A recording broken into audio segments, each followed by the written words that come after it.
from the very start, from 2014, when Putin first got sort of Russian separatists to attack into this area and then annex Crimea, it seemed to be all about the Donbass, these two oblasts, Donetsk and Luhansk, which Trump is or Putin has always said is very, very much the Russian element to it. So there is that. The other element, it's the big industrial area of Ukraine, and it's very rich in rare earth minerals. I mean, these are the things that Trump wants to get his hands on. This is the key raw material currency of the world today and going forward. So no doubt, Putin sees that as a great prize, but it's a heck of an ask. The area that he wants still has between 200,000 and 300,000 Ukrainian people, and not Ukrainian Russian people, who presumably he's expecting them either to stay or more likely sort of move out of the way. So this is a big chunk of land, but I think it's psychologically it's very, very important for the Russians, because it seems to be a large part of the reason that they invaded Ukraine in the first place in 2014, and then the major invasion in 24th of February 2022. So very symbolic. And if he can do that, he might think that, that his maximalist aims, which is the complete subjugation of Ukraine, he might be able to satisfy some of the hawks in the Kremlin if he can take the whole of the Donbass back under Russian Federation control. Because a lot of analysts, and myself included, do not think that Putin, is going to draw a line under Ukraine, even if there is a peace deal. I agree with the former MI6 Russian specialist Christopher Steele that Putin will just rebuild and be ready to move another day.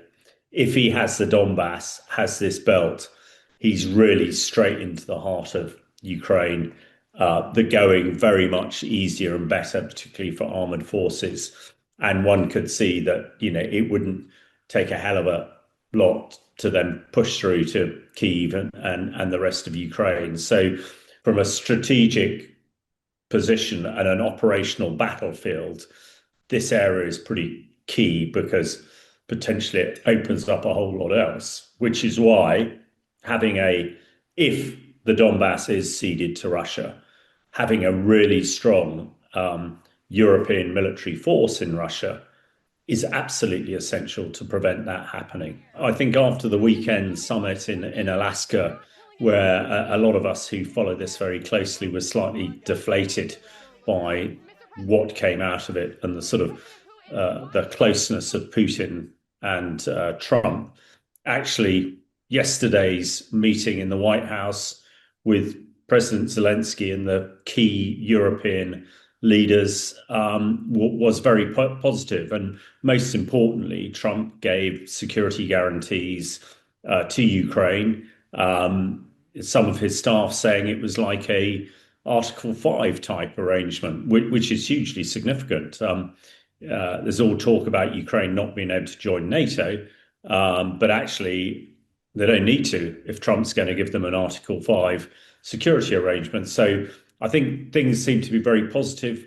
There was great concern that we might have a rerun of the disastrous meeting in February this year between Trump and Zelensky. But actually, everything seemed to be well. And as Trump and various other leaders said, the ball is very much in Putin's court. And it's all about getting Putin and Zelensky together and getting Putin, Zelensky and Trump together. So it's, in that respect, it's very positive. On the contrary, and what one has to be slightly circumspect, because Putin shows no sign at all of wanting, a ceasefire or a peace deal, which is what, he very much said to Trump in Alaska at the weekend. So one has to sort of slightly marry those two up together. And if Putin comes to meet Zelensky, then, the ball is very much back in the sort of Western and Ukraine court. So what one shall see. And when Dmitry Medvedev speaks, uh, not many people listen. This was the guy who used to be prime minister. He's a famous sort of alcoholic and somebody who talks a lot of rubbish and is very, very anti-Western. So, and I understand does not really talk with the with the authority of the Kremlin these days. So I think we take what Medvedev says with a pinch of salt. But the ball is very much in Putin's court. The one thing I would add to that, his Putin's staff are sort of suggesting that this is not going to happen like in the next few days. And they are suggesting in typical Russian fashion, well, we'll have more talks before the talks and get more, some of the underlings together, which is really not what Trump and the others were talking. Get Zelensky and Putin around the table. Let's thrash out a peace deal and let's get on with it. We know what a master strategist Putin is.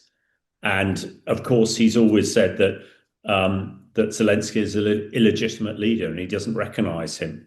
So if he goes to meet him, he does. And I think that presumably in his mind will really weaken his position, quite apart from where exactly they're going to meet. But now it would appear with the power of the US behind all of this, and we'll talk about the peace enforcement forces and all the rest of it. I don't envisage seeing US troops on the ground in Ukraine, but having that massive might of the US military behind it, which Trump appears to have guaranteed, is significant because actually I think it's worth looking at the state of the Russian military at the moment. I've said Putin has no interest in peace. He's happy to keep grinding on in the Donbass. He's lost 1 million people. The MOD Defense Intelligence update yesterday suggested that if Putin took the whole of the Donbass, and this is the area that Putin is demanding for a peace deal, it would take the Russian army another 4 years and cost another 1 million casualties. So I think that shows you quite how the perilous state of the Russian military. Conversely, you look at the coalition of the willing, the European military that is potentially going to go in and police this ceasefire, and it's a next generation of capability above what the Russians have. So I think one hopes that people will be really hard on this and not let Putin get away with murder in effect. I mean, he is the person who's created this problem. He is the person, even overnight last night, has been killing Ukrainian civilians. And now with the Americans, the West has got the military might to force him into a corner. Then let's hope that is followed through and he's not allowed to sort of get off the hook, as it were.